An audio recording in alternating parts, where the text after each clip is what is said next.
Letting us know that as part of our company's commitment to sustainability, today we are riding on one of the first electric trams introduced into their fleet. That was Al Roker. I'm Danielle. I'll be your guide today. I'm going to be doing this tour off camera for two reasons. Reason number one, I look like I'm in a low-budget horror film right now, and that is absolutely not the vibe of the tour.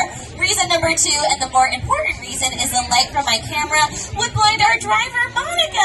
I'm going to come through and say hi, Monica. Ready? 1, 2, 3. Hi, Monica. She says hello. You're staying, right? Yeah, all right. She's going to be driving us around the world's largest working movie studio. Couple quick things. Please keep moving all the way over to the right-hand side of the tram, filling in all available seats. That way we can get as many people out to the line and onto the tram as possible. Watch those arms and legs. The tram gates begin to close.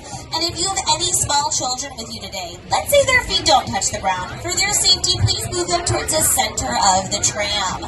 I also want to make sure everybody has a pair of 3D glasses with them today.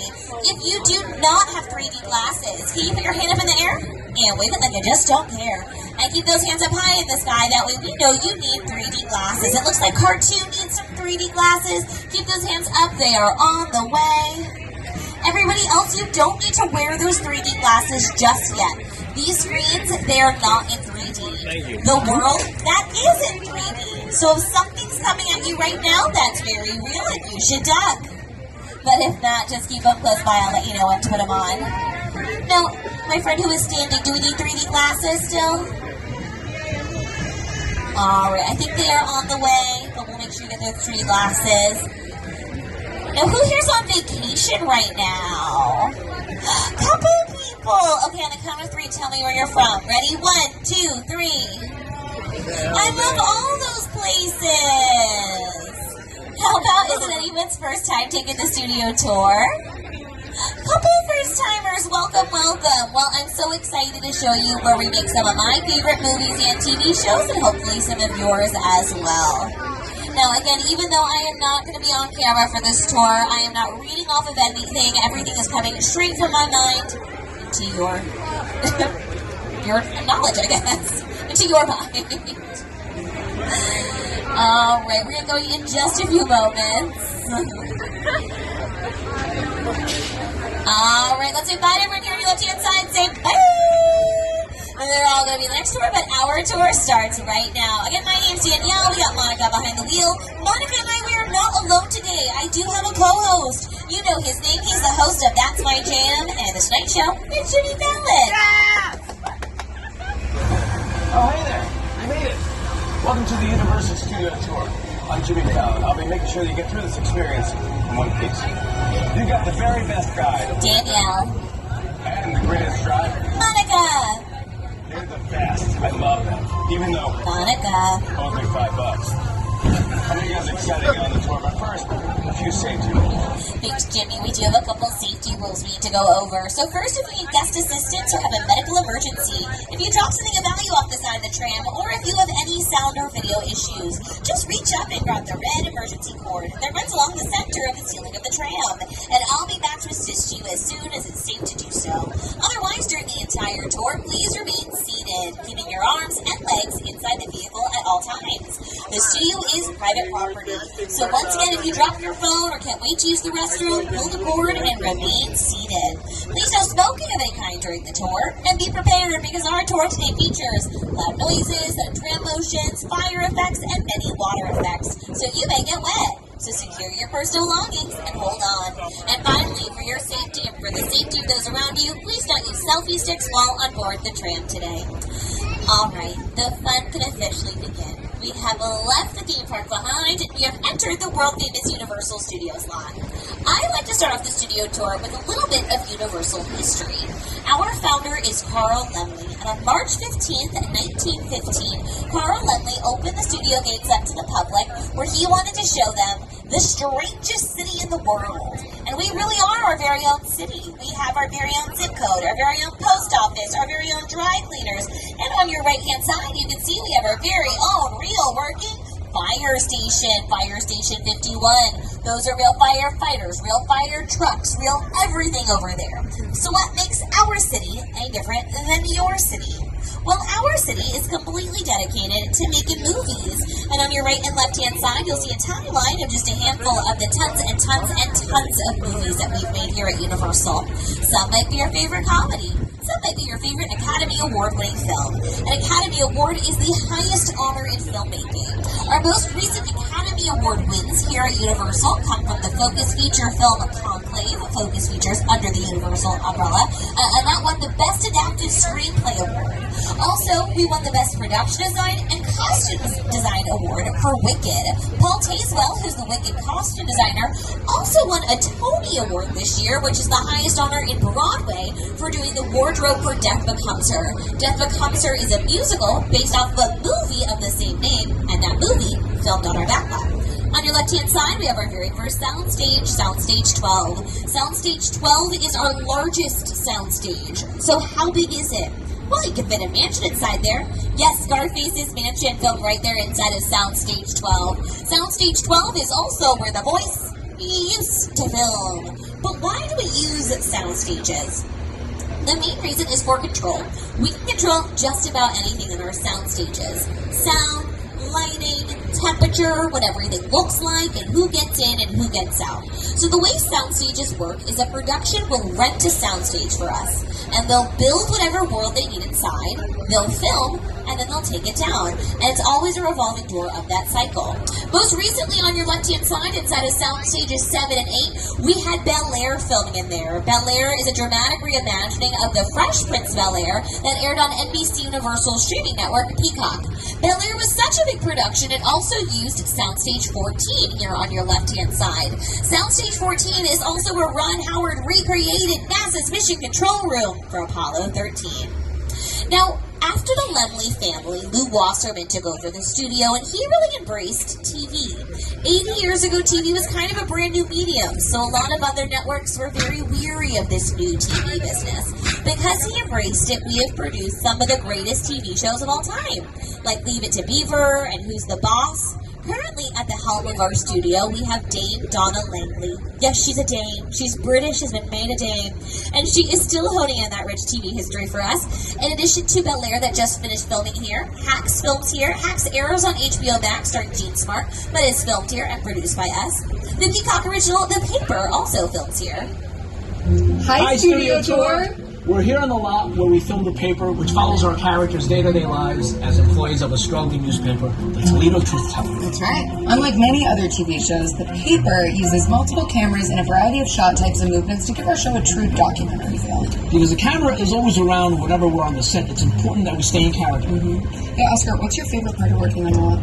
I wasn't expecting you to ask me that. You know what? I love being around talented, wonderful, hilarious people. I also get to work with Chelsea Fry. How about you, Chelsea? What's your favorite? Oh, I love waving to the trams. Oh. Okay. You can probably stop the waving now. No, it's fine. Let's try it. Yeah? Yeah, let's try it. It's great.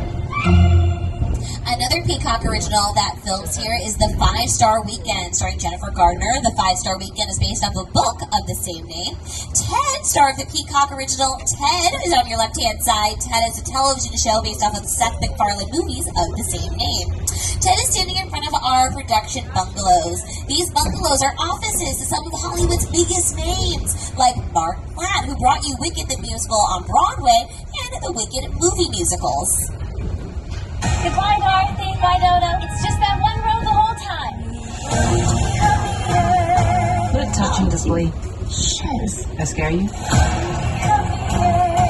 I'm a public figure now. People expect me to be encouraging. Are you crazy?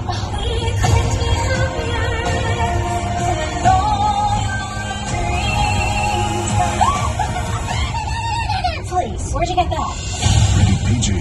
Now, Wicked for Good, directed by John M. Chu, starring Cindy O'Rivo, Ariana Grande, and Jonathan Bailey, is in theaters everywhere, including our very own AMC Cinema on City Walk. Coming up here on your left-hand side, we have our newest sound stages for St. Dennis Medical Films. Welcome to St. Dennis Medical Center. St. Dennis Regional Medical. I have access to some really good stuff, and I will hook you up. Yeah. No, man. That was a test. We're like the Avengers, you know? We're not supposed to have favorite patients, but we do. I almost don't want him to get better. Pale, kind of blotchy. It's the other one. Oh my God, that's much worse. Wow. Now, on your left-hand side, you'll see a great look of our New York street, which is closed for a top-secret production. But again, on your left-hand side, you'll see a great look at it as we make our way to Skull Island. It's the original King Kong that made me want to direct movies. I saw that movie on TV when I was about 8 or 9 years old, and I wanted to become a filmmaker. I like films that just take you away from your real life and sweep you up in the adventure. Kong literally does that. I mean, you're on board the ship, you're sailing to a lost island, you're encountering monsters and creatures from, prehistoric times. So I was thrilled when Universal invited me back to Skull Island, and it's great to have you along for the ride. Now, we have created this 3D immersive experience, so you're going to have your glasses ready. Don't put them on yet, but just have them in your hand because we're about to return to Skull Island. And as you return to Skull Island, please secure your personal belongings and hold on, remaining seated at all times, keeping arms, legs, personal belongings inside the tram, and please no flash photography. The Universal tram is winding its way through a very rough, narrow trail in Skull Island, allowing the visitors a little sneak peek at some of the wildlife at Skull Island. In a sense, this is like a mini sequel, a mini continuation. We're just taking the Kong and Skull Island and the dinosaurs that we established in our feature film. And this is, another day, another incident on Skull Island, using the creatures and the character and personality of Kong as he appeared in the movie.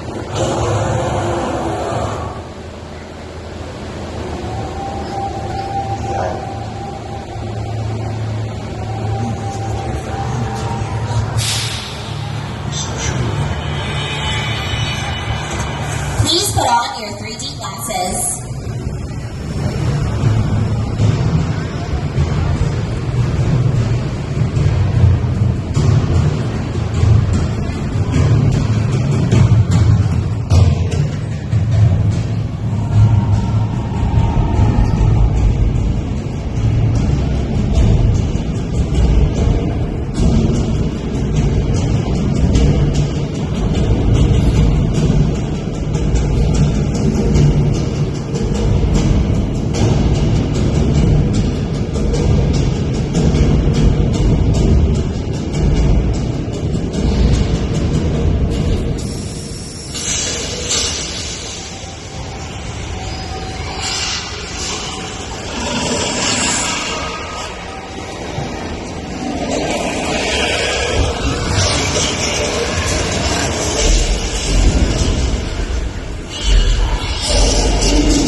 I said, that was King Kong 360 3D. That was brought to you on 3D screens that were 40 feet tall, 180 feet wide, and utilized some of the most advanced technology in filmmaking today. That was brought to you by Peter Jackson and the team at Weta FX. You might not know Weta FX by name, but you definitely know some of the films that they've worked on because they have won 7 Academy Awards. Yep, we're going to stop as soon as we pull fully out of the building, and it's safe to do so. Like I said, that was brought to you by Peter Jackson, the team at Weta FX. You might not know Weta FX by name, but you definitely know some of the films that they've worked on because they have won 7 Academy Awards, and they've worked on films like King Kong, Rise of the Planet of the Apes, Lord of the Rings and the Hobbit trilogies, and Avatar, Wonder Woman, Avengers Infinity War, and Thor, Love and Thunder, just to name a few. Hold on 1 second, I just gotta talk to my friends in car one real quick.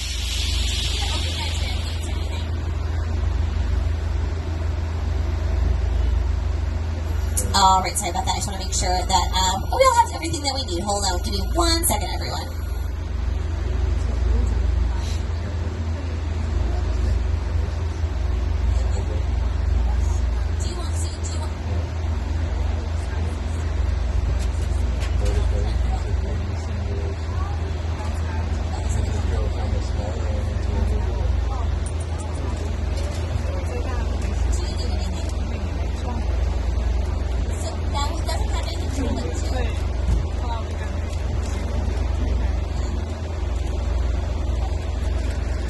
I was making sure we all have all of our belongings with us. Now, like I said, that was brought to you by Peter Jackson, team at Weta FX. During King Kong 360 3D, part of the tram went onto the screen. And the people inside that tram were actually Peter Jackson, the team at Weta FX. They put that little surprise in there for us. But anytime you see a tram, a bus, a boat, a bike, a plane, a train, real or cartoon on a movie or TV show, it is what we like to call a picture car. Now, as you make our way down this hill on your left-hand side, you're going to see another great look at our Metro sets and our New York Street. Once again, it is closed for a top-secret production. Sometimes they tell us what's filming out here, sometimes they don't. The studio tour route is always changing, though, day by day, sometimes even hour by hour, based off the production happening here on the lot. And the way that we're going right now is the only way you can see our monster mural. We are known for inventing the monster movies here at Universal, and we have a beautiful mural paying tribute to those movies here on the Backlot. Take a look.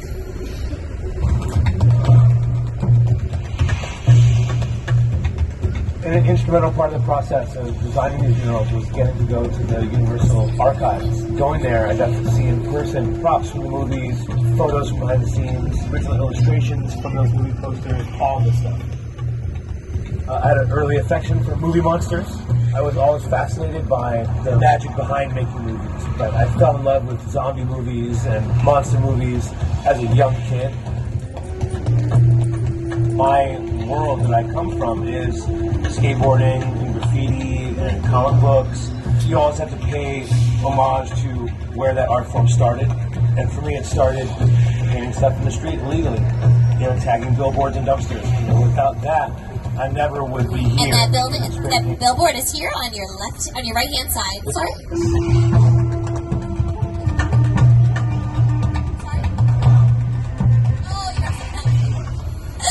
Like I said, that billboard is here on your right-hand side. I always like to put out the Bride of Frankenstein specifically on the billboard because she's usually one of the first monsters to come to mind when you think of our Universal monster films. But if you've ever seen the movie The Bride of Frankenstein, you'll know she's only in that final scene of the film.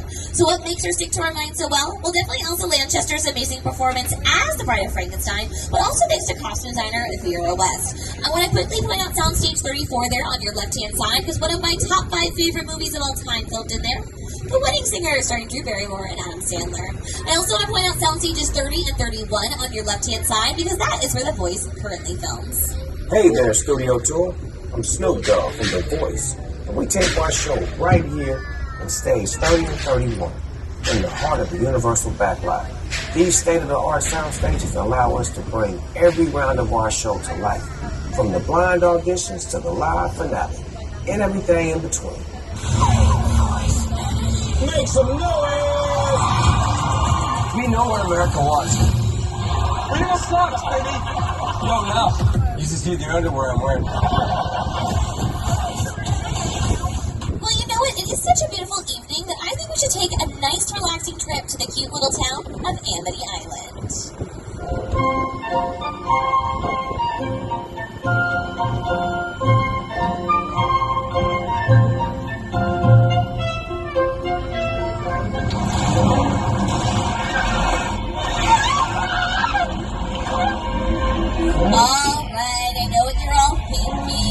you're all thinking, Danielle, I don't want to go here. This is clearly the town that was terrorized in Jaws. But don't worry, if you look to your right-hand side, you'll see we caught that pesky shark earlier today. He's hanging up.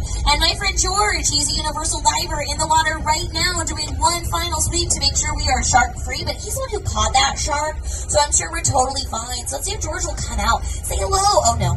Oh, no, there's another shark in the water. But my friend George is in the water. On the count of 3, let's yell for George. Ready? 1, 2, 3. George! There he is.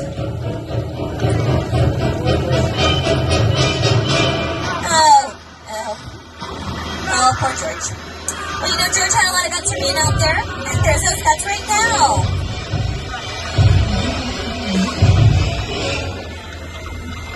Well, George did tell me that we like to see some shark bait in that yellow barrel out there, so let's go ahead. Hopefully that shark will take that bait.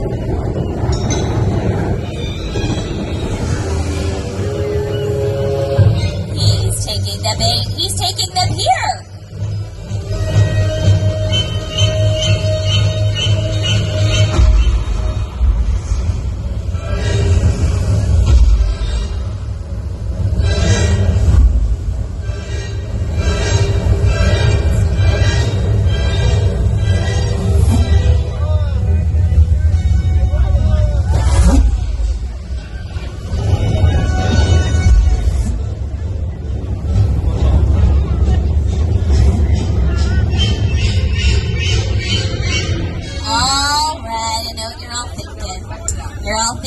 Danielle, that shark looked pretty fake. Well then, how come you were all screaming back there? It's dark, but I saw you all screaming back there. If you look to your right-hand side, you'll see the only shark in the world that could do the backstroke. Steven Spielberg, the director of Jaws, he tested his mechanical shark before filming in freshwater. And in freshwater, it worked great. The only problem with that is Jaws filmed out in the middle of the Atlantic Ocean, which is famously filled with salt water. So the shark immediately sunk to the bottom of the ocean, gave the cast and crew so many issues, they nicknamed the movie Flaws. I do need to let you all know we are approximately at the halfway mark of the tour, so I just want to remind everybody to remain seated and that the studio is private property. So once again, if you drop your phone or can't wait to use the restroom, pull the cord to get my attention, and I'll be back to assist you as soon as it's safe to do so, but to remain seated on the train at all times. We've now entered into our Old Mexico set. So you might recognize Old Mexico from TV shows like Westworld, Shameless, Arrested Development, The OC. You might recognize it from Janet Jackson's Escapade music video, or even the movie Three Amigos, starring Steve Martin, Martin Short, and Chevy Chase. But what's really cool about Old Mexico is we can control the weather here. Because not every movie or TV show takes place on a day like today or an evening like tonight. Sometimes we need something a bit more dramatic. So that thunder, that's just sound effects. That lightning, that's just strobe lights. And then using a sprinkler system that shoots recycled water directly up into the sky, we can create rain.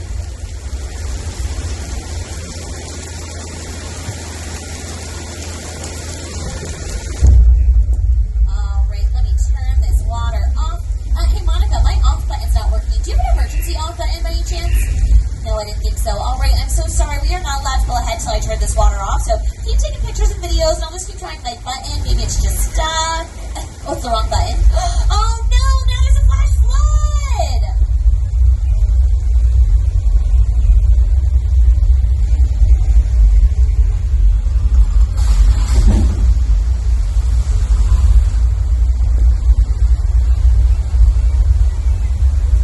Alright, we just put a little trick on you. That flash flood was supposed to happen. It's actually just gallons and gallons and gallons of recycled water that are now making their way back up the top of the hill to surprise the next trip. You can see that flash flood effect in Lady Gaga's Judas music video, and right here on your screens, the movie Big Fat Liar, starring Amanda Bynes, Paul Giamatti, and Frankie Muniz.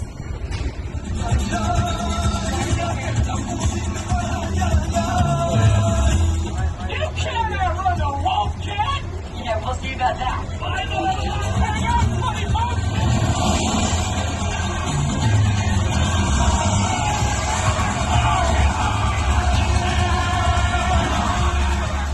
Well, Well, we've now left Old Mexico behind and entered into our Western sets. These are some of the oldest sets still standing here on the backlot. They used to have 6 different roads that came to one point. And every single road had their own saloon and everything that you need to create your own Western film. So we lined the streets with bleachers. We filled the bleachers with audience members. And audience members would come and they'd be encouraged to cheer really loudly for the good guys and boo really loudly for the bad guys. How'd this all work? It's only back in 1915, so they were all silent films. So noise pollution wasn't an issue because audio wasn't being recorded. So we could have multiple productions happening at the same time and all the audience participation we wanted. Much more recently than 1915, Quentin Tarantino was out here filming Once Upon a Time in Hollywood, starring Margot Robbie, Brad Pitt, and Leonardo DiCaprio. The Peacock original Angeline, starring Emmy Rossum as Angeline, filmed here as well. For those of you who don't know who Angeline is, she is the first person to become famous just for being famous. The Hollywood Reporter did a great article about her a few years ago. The Peacock original is based off that article, so I highly recommend you check them both out. But now, as they pull out of our Western sets, check out on your left-hand side Soundstage 33, because you'll see the logo to Happy's Place on it. That's our Reba McEntire sitcom, Happy's Place Films. Hey there, I'm Reba McEntire, and welcome to Happy's Place. We shoot our heartfelt comedy right here on Universal Live.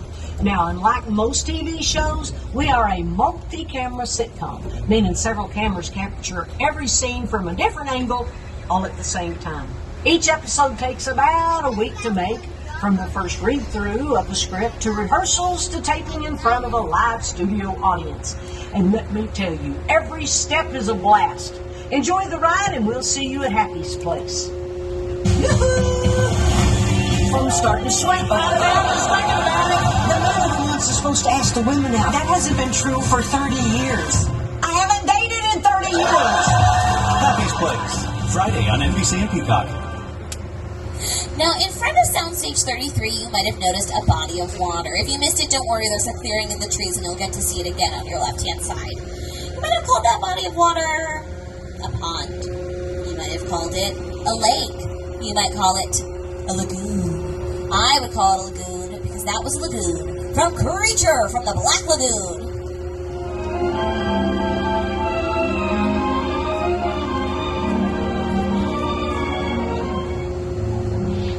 Now, Ben Chapman was the actor who brought the Gill Man to life, but he couldn't have done it without the help of makeup artist Millicent Patrick, giving him the look and feel of the Gill Man. Like I said, we invented the monster movies here at Universal, and we did so in a section of our backlot that we're getting near right now, Little Europe. Our Little Europe is closed right now. There's another top-secret production happening there. Like I said, sometimes they tell us what's filming, sometimes it's an NDA or a non-disclosure agreement. So I'm not sure what's filming there, but as we make this turn, you'll see a great look at some of the exteriors for Little Europe on your left-hand side. Now, as we were making our monster movies in the 1930s, dubbing did not exist. Now, dubbing is a technology that's used all the time in filmmaking today. Let's say we want to make a movie available in another language, or we need to get a better or clearer cut of the dialogue. Well, we'll send an actor into a recording studio, they will re-record that dialogue, and we will place it over or dub it over what was already shown. That technology did not exist in the 1930s, so when we wanted to make a movie available in another language, we had to get a whole other cast, crew, etc. to come and make that movie. Now, when you bring in different creative people, you're going to get a different creative output. So, for example, the director who directed Dracula in English kept the camera straight and had the action move in front of it like filming a stage play. Whereas the director who directed Dracula in Spanish actually moved the camera to follow the action like we see in more modern movies today. Now, Dracula in English and Dracula in Spanish filmed at the exact same sets at the exact same time. How did this work? Well, the English cast and crew would come in the morning, and they would film all the way till late afternoon, early evening, and then the cast and crew who was filming it in Spanish would come in the evening and film all throughout the night. So they were using different actors, different wardrobe pieces and everything, but they were using the same sets and set pieces and the same markings. They could see each other's markings. Now, you might have heard the term for an actor to hit their mark. That's just where an actor lands during the scene. So they were kind of a little competition with each other as they were filming this movie.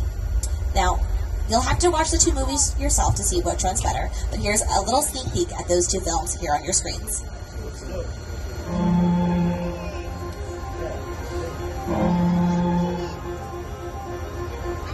I am Dracula. Soy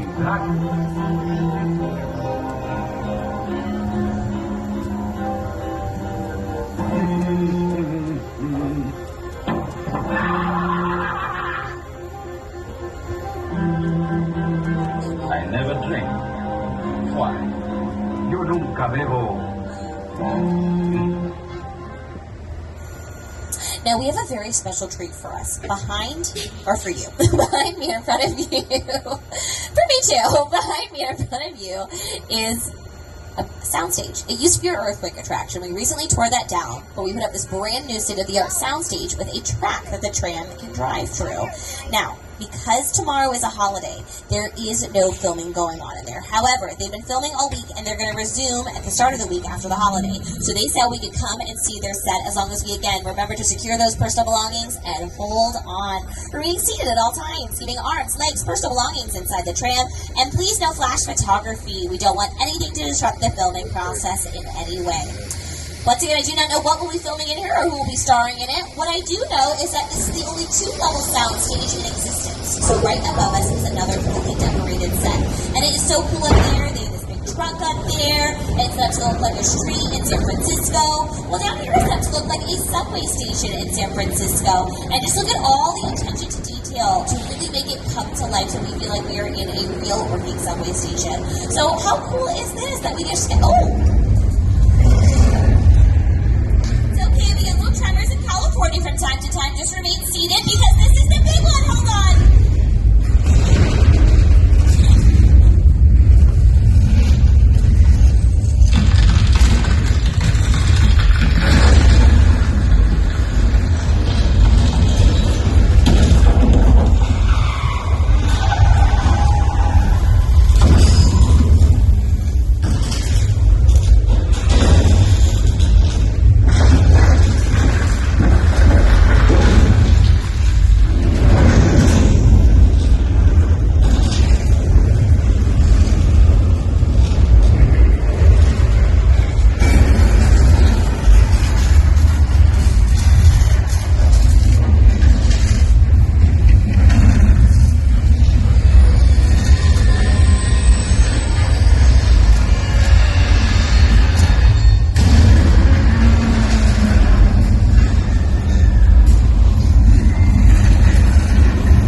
Alright, well like I said earlier, the studio tour route is always changing, and the way that it's taking us right now is back over towards Amity Island. So this time as we pass through, I'm going to hand things over to Jaws director, Steven Spielberg. The Jaws ride was almost the inevitable result of the size of the box office when Jaws first opened in June of 1975. And that was really the first time I ever got involved in the creation of a ride. It was a great honor to be invited into a creative circle of tremendous designers at Universal that were trying to figure out how to replicate what the movie had done into audiences in a real way by building a physical shark that would come out of the water and terrify tourists as they were sitting in the tram.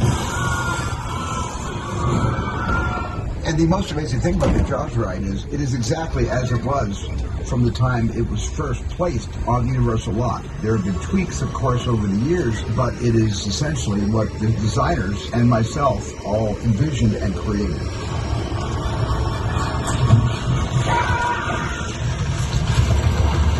I'm done bashing the shark. Thank you, Jaws, for everything you've done for me. But I will say, consistently, the shark did work much better on the tour than it did in the Atlantic Ocean in 1974.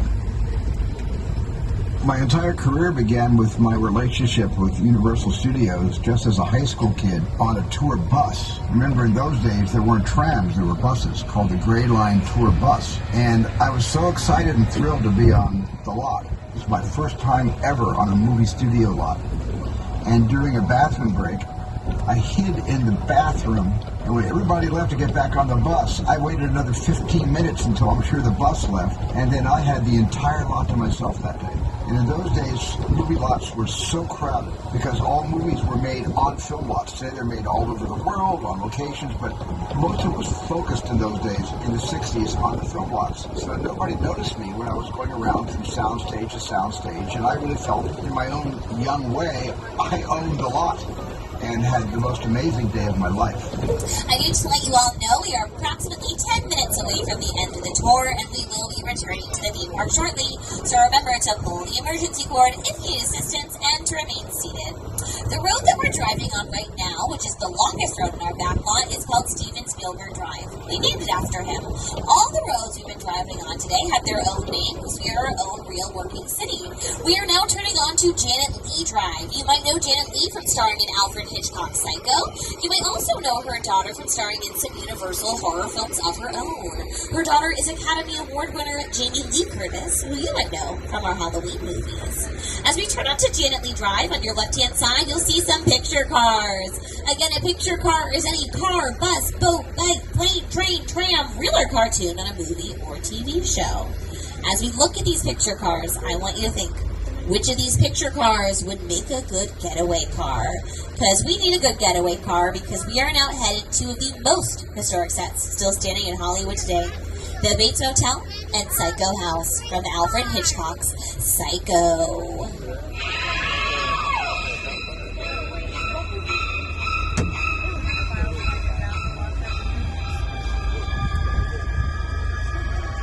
They're probably watching me. Well, let them see what kind of a person I am.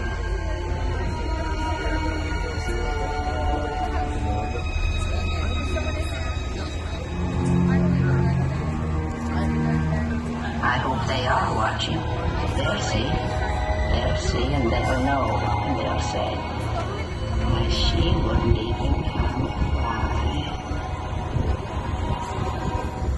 Oh dear, did you see something in the window up there? Yes, I think I see something in the top window of the house. Is that Mother? Is she sitting up there rocking away? Or is she sitting there dead still? Oh dear, and there's Norman Bates.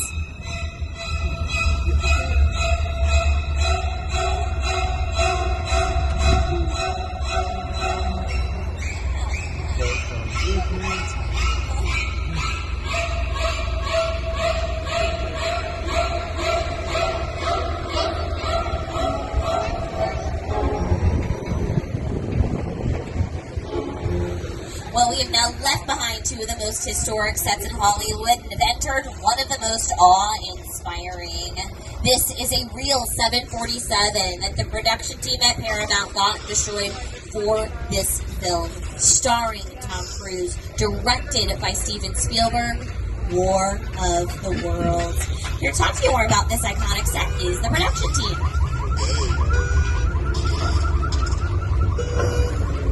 The airplane set is a perfect example of a set that is all designed around a vision of Steven. We first began to sit down and talk about War of the World. I thought, what if the 747 goes down right in a key neighborhood?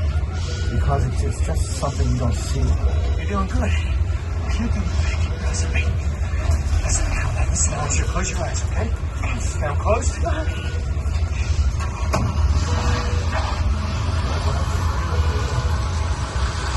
Robbie, get in. Get in.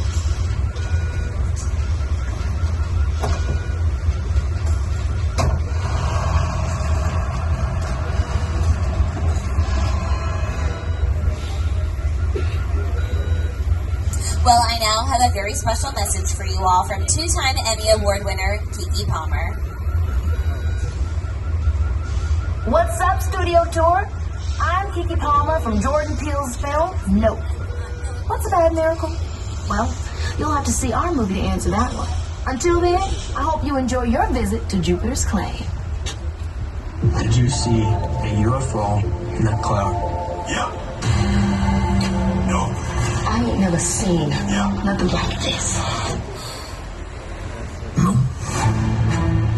Are you ready? Run! Oh, yeah. And now here is Nope director Jordan Peele.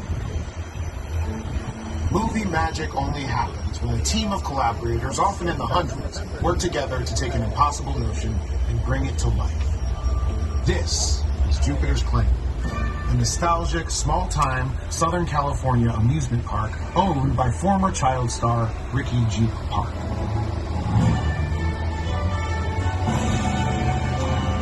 Over there, look into the winking web and have your picture taken just like the kids in that old 90s movie Kid Share. That's what this whole place is loosely based on. Remember that one? No? But a little further down, you can see the brand new Star Lasso experience. Built to showcase an unbelievable new live show. It's not looking so live anymore. Anyway, behind this Hollywood fantasy, over the rush frontier town, lies a sinister secret. It is smack dab in the center of God's world. Welcome to the world of no.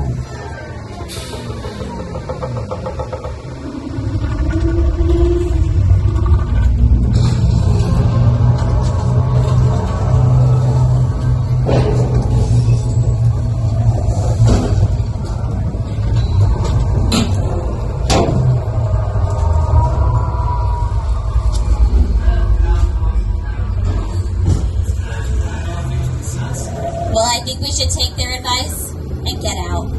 I don't think they want us here. Nope is spooky, it's suspenseful, it's funny, it is just so good. As we leave Jupiter's Claim behind, on your right-hand side, you'll see a big blue wall. That is the world's largest freestanding wall. In front of that big blue wall, it's a big gray pit. And in that big gray pit, we can fit 2.8 million gallons of water. To see what that looks like in action, take a look at Tom Hanks in the movie Sully here on your screens.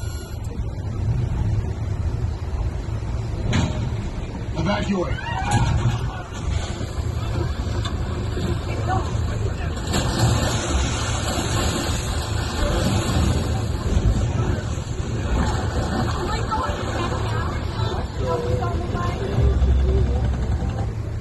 Now that water, that airplane, that helicopter, those boats, and those actors were all really right there on your right-hand side in front of that big blue wall.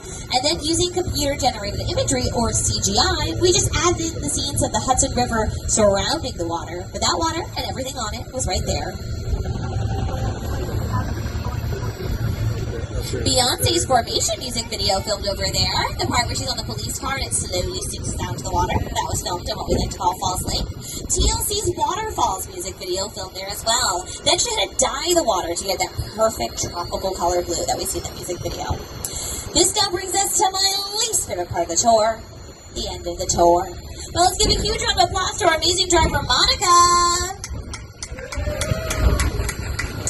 Once again, my name is Danielle. If you have any questions at all, I'd be more than happy to answer them for you. I'll be standing next to the tram by the digital directory at the end of the tour. Now, be sure to download the Universal Studios Hollywood app to get all the details and all of the events happening during the holidays here at Universal.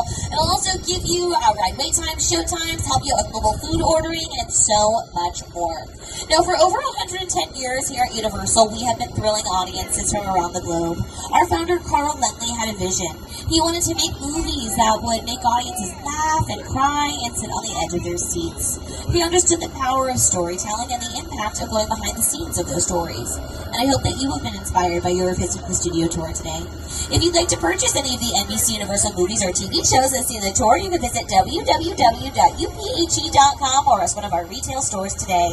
Hello to our annual pass holders. Thank you for being with us today. And if you are not an annual pass holder, make sure you upgrade your power ticket today at the Universal box office or upgrade kiosk. That way you can see us at the tour again and again. And now for one last time, Jimmy Fallon. Well, I can't believe it. We've made it to the end of our tour, you guys. How about Danielle. And Monica. weren't they the best? Yes. Hey, before we go, I'd like to sing a little song I made up when I was just 5 years old. It's called Tramtastic. If you know the words, sing along. We had a real good time together. Now the ride is done. We saw some crazy cool stuff, and we had a lot of fun. This tram has made its final stop, but don't be sad and blue, 'cause there's still one more thing that I'd like to say to you. Have a tramtastic day. Have a tramtastic night. Watch your step as you exit the tram, and everything will be alright. Come on! Have a tramtastic day. Have a tramtastic night. Just watch your step as you exit the tram, and everything will be alright. Just the dads now, and everything will be alright. Just the moms, and everything will be alright. Just Jaws. Okay, have a tramtastic day. Have a tramtastic night. Watch your step as you exit the tram, and everything will be alright. Yeah, thank you for coming to the Universal Tour, everybody. Get home safe. Tramtastic day. Have a tramtastic night. Watch your step as you exit the tram, and everything will be alright. Have a tramtastic day. Have a tramtastic night. Just watch your step as you exit the tram.